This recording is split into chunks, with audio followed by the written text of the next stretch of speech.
Hey y'all, welcome back to the Sovereign Sisters podcast. It's me, Infinite C. And the Sovereigness. And today we come to you guys with a topic that it's just been showing up very prominently in each of our lives, right? Right. And I feel like it's something that plagues all of us every single day. I won't say plagues, that sounds a little harsh, but something that we all deal with every single day on different levels, from it being with ourselves internally, with people around us, work relationships, romantic relationships, platonic relationships, ourselves, etc., etc. And that topic is masculine and feminine energy. Right. And yeah, we just wanted to talk about how we've been perceiving those energies as of late, because it seems like there's a strong pull on the divine feminine energy to, I guess, maybe be more bold, or it feels like the feminine energy is just a lot more loud than it has been in past. So, um, yeah, do you want to go ahead and say something, sis, So, about that? well, see, that's the thing though. Like, I feel like the feminine energy is definitely showing up a lot more in different ways. Like, it's something that can't really be ignored anymore. Um, but at the same time, I don't know if it's so much loud as it is just present more, or just more, it's making itself more noticed, whether it's showing up in the way people are emotionally responding, which would be feminine energy, or not. Is that feminine energy though, if it's like a response as much as it's like receptivity? Because isn't feminine energy receptive? A So divine feminine energy is receptive, but it's also in tune with its emotions. But that's what I'm saying though. Like, when you're in tune with your emotions, you're not so much responsive as you are just like receptive. So I wonder if, like, as feminine people who operate in our feminine energy, or feel like we're operating in our feminine energy, if we're actually operating in our feminine energy. Like, a lot of us have felt like we are operating in our feminine energy, when really we've had this hustle and grind mentality from the time we can work, right? So if we're hustling and grinding all of our lives, but yeah, we're claiming feminine this, feminine that. It's not really so much that we are in our feminine energy as much as we are being more masculine. So I feel like the feminine energy is rising in a way to sort of like remind us that it's not all about go, go, go, do, as much as it is to learn how to relax, to learn how to be receptive, right? Like, a lot of us, like right now, I'm talking, but I want to listen. I want to take in information as much as I'm giving it. So I see that happening around me a lot. And I feel like it's creating this chaos, because a lot of people feel like they are receptive, but sometimes we just are not. We're not as receptive as we like to believe that we are. We're actually operating more in our masculine energy, which is also creating chaos, because we have the ability to be masculine, we have the ability to be feminine, but there's this blurred line where people who think that they're being feminine are actually operating more in their masculine energy. And so the feminine energy is trying to awaken. And I feel like that whole 2020 pandemic situation was like the height of the feminine, right? Mother Nature being like, everybody shut the fuck up, go inside. I need to heal. I need you guys to like learn, like, listen to yourselves. Even if you have to be home by yourself and distance yourself from work, distance yourself from parties, distance yourself from whatever it is that's keeping you going, you need to go home and sit in solitude, or sit with your partner, relearn yourself, your relationships. And I don't know, I just feel like that like 2020 was actually the height of uh feminine energy coming alive, or at least that's what it seemed like to me. That's my opinion. How do you feel about that? I can see that. I can definitely see that. And I can speak on my own personal experience with that. Like, being someone who operates or operated more in her masculine energy, and being go, go, go, constant, do, provide all those things. When the pandemic hit, it was like a shell shock. And I had to figure out how to almost rewire myself to be okay with having someone else do things for me, and be okay with not doing so much. And Yeah. it was very uncomfortable. It was very uncomfortable. It was very taxing on my physical and spiritual bodies, and emotional body and everything. And I think it's interesting that you mentioned how we think that we're operating in our feminine energy when really it's our masculine energy. Because, as a woman, right, we're taught to be, not necessarily the providers, but in our community, in the Black community, a lot of women have been taught to be the providers for their family. And growing up, that's what I seen my mother be the provider, the protector, and everything else for her children, by herself. And so I think learning that and seeing that coming up, and then with the whole concept of women being independent, like independent woman, and that, like that entire movement and all these songs being written about it in our youths, and you know um it shapes you. It shapes you as an individual. It shapes you as a woman to think that, okay, well, me as a woman, in order for me to be a good woman, that means I have to provide. I have to be able to be independent on my own. I have to be able to make a home for my family, as well as provide for the family. So it's like we take on all these roles, and you kind of become this all-encompassing being of masculine and feminine energy, and you don't know where the line starts and stops, because it's like, where's the feminine, where's the masculine? It's all kind of running into each other at that point.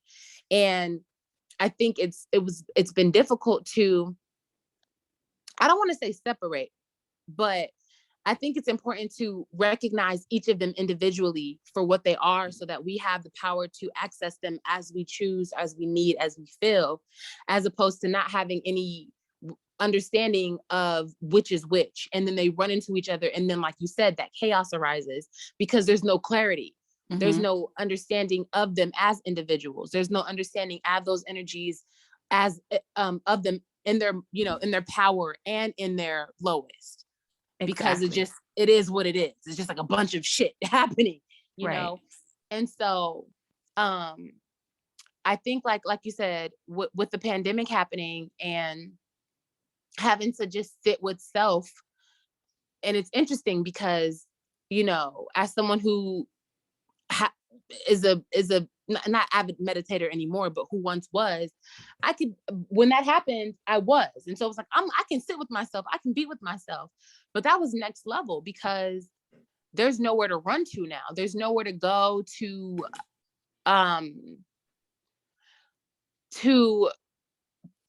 push out, like to what's the word I'm looking for? I guess like escape, escape, or release, or to not necessarily ignore, but just, there's nothing else. It's just you. It's just you sitting with everything that you have. And like I said, I think with that happening, a lot of us now, with the pandemic kind of like relaxing and people kind of going back to some type of normalcy, we're seeing almost this explosion of what I just described, where there's this like, or what you said as well, where the chaos of the feminine and masculine energy are kind of like exploding together. And it's like we're thinking we're feminine, but it's masculine. And in some cases, it's like it looks like it thinks it's masculine, but it's actually feminine. And we don't have a lot of clarity between the two, and what that looks like in the shadow, in the light, and what each energy looks like in its best or in its worst. Like sometimes maybe they look like each other and we get confused. You know what, though? Honestly, I feel like women, especially Black women, have an easier time transitioning and deciphering between the two. I think there is some like muddled or like blurred lines of deciphering which one is masculine and which one is feminine sometimes. But for the most part, women, especially Black women, are expected to not only nurture and care for and listen and, be receptive and all these things, but we're also expected to provide or help to provide. Whereas usually men, not, and this is not me saying masculine, this is me saying males who identify as like cis male or just like a very masculine man in a relationship, the most they do is provide and protect. They're not really taking care of the children.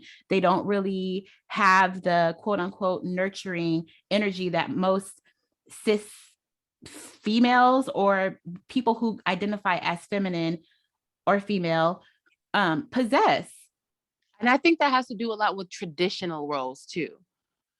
I think that a lot of that has to do with tradition and the way we've been taught on a basis of what a man and what a woman does, not necessarily based in the energies that are feminine and masculine. Exactly. But based in what a man is to do for his home or his wife and what a woman is supposed to do for her husband or her children. And I think with that traditionalism, we've lost sight of how important it is for both man and woman to have relationships with their masculine and feminine energy. And I think that's where a lot of toxic quote unquote masculinity has risen from, or a lot of this toxic femininity, because that's the thing too, has risen from, where it's like because we haven't been allowed to explore or even known that we could explore those other traits, those other energies. Like you were saying, like how it's been taught for men to provide and protect, and that's it, right? And not necessarily take on that nurturing role by tapping into their feminine energy. Because as a man, you are a man, you are a warrior, you fight and you go to work and you come home and and you protect for your family and you make sure that they're safe and you make sure that they're good, and that's the extent of it. And that's not fair to a man who is just as an emotional being as a woman. Exactly. Because we're human first. And to be seen as a man and then have this stigma placed on you when you do have those emotions, and you have a stigma, there's a stigma behind it. So you almost have to cover it up, and that's not fair to him as a man. So yeah, this ego arises where he has to put on this cloak of armor, right? To protect his feelings and protect his insides, the parts of him that he can't express, and just go out there and do, and then come home and not be able to release that because he has to carry that with him.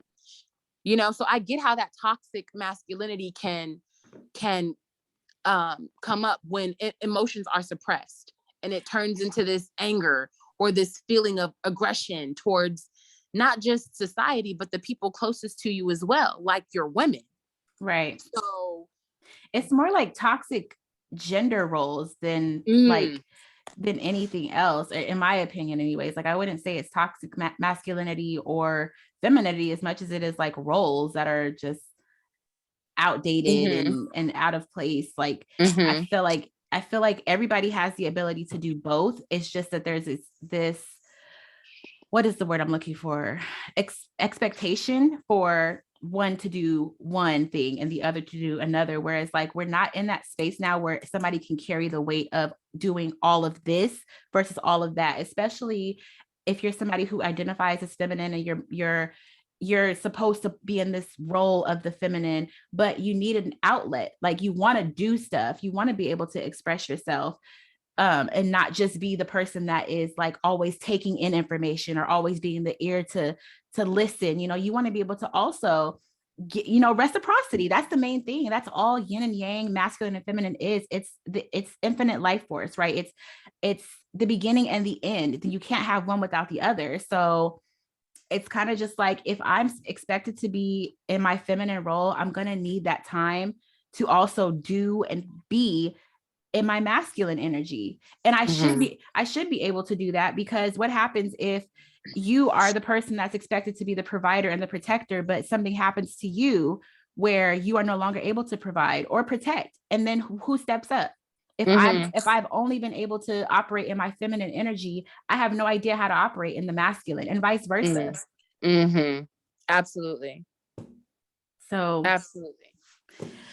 Yeah, it's a lot to take in. It's a lot to take in. But the good thing is that we actually connect with people who I feel operate in their masculine energy, but know what it means to also present in their feminine selves as well. It can sometimes be difficult, I feel, because they have to remember, like, we need you to switch to this real fit. Like, I need you to understand where I'm coming from. So I'm gonna need you to not be in this masculine energy. I need you to listen to me like I just listened to you. And then vice versa, right? Like if you're talking to me or expressing yourself to me and or verbalizing, whatever the case may be, now that I've listened, it's my turn to verbalize to you. It's all, to me, yin and yang, or masculine and feminine, are, if nothing else, reciprocity. It's a cycle. Yeah, because in the yin and yang, like, and it says it right there, right? Like, it says it right in the symbol. Like, there is yin inside of yang. There is yang inside of yin. So it's all, it's like, it's all, it works together. Exactly. It works together, and one without the other is imbalance, because there's that small little bit of black in all of that white.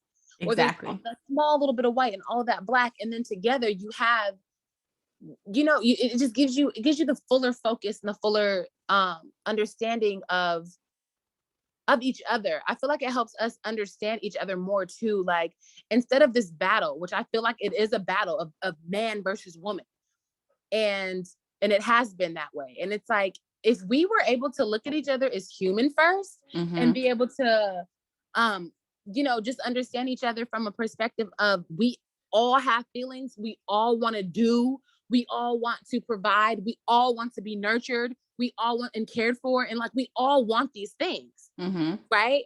Like, we all want that. It might look a little bit different from person to person, but essentially we all as human beings want very similar things. And it's like, you feel this, instead of putting this pressure on us as whatever our genders are, a role, because of our genders, and putting us in these roles, it almost creates this it just creates this tension and this inability to be a true version of your full self, right? Because you have chaos to fit into this space, because you were born into this world as this specific thing, right? But so, it creates the chaos. Like, if you, like, going back to the symbols of yin and yang, right? Like you were saying, if all this white has a little bit of black in it, that means that some of the black is missing from the whole, or the version that has mostly black. So until the two come together, you're going to be feeling chaotic, right? You're going to feel a little bit chaotic, because it's like, what is this part in me that I don't tap into, because I'm operating so much in the light? And then you switch to yang, or yin is the darker version, actually. Yang is the light. Yang is the light, and it has a little bit of that dark, which can be represented as the subconscious, or the emotions, the things that you don't see, right? Then you go to yin, and yin, the energy of yin is dark, and it has this little bit of light in it, but there's this chaos, because it's like, I feel this way, but I have this other little piece of me that is trying to come out. And then bringing the two together is like harmony, because the missing pieces connect, or the part that is missing from one that's in the other is now back together. So they come back together to create a whole. And that's where I think we were talking about this before, if you ever look up the story of yin and yang, life force, or the first human in I don't know if it's Taoism or what, but the first human is created out of yin and yang, because of the two coming together to create harmony. It creates life. The harmony creates life. There's no chaos, because they've come together. They've recognized parts of themselves and each other, come together and create life. And that actually brings me to an analogy that I wanted to bring up. But stay tuned for part 2, and we'll go a little bit deeper into that.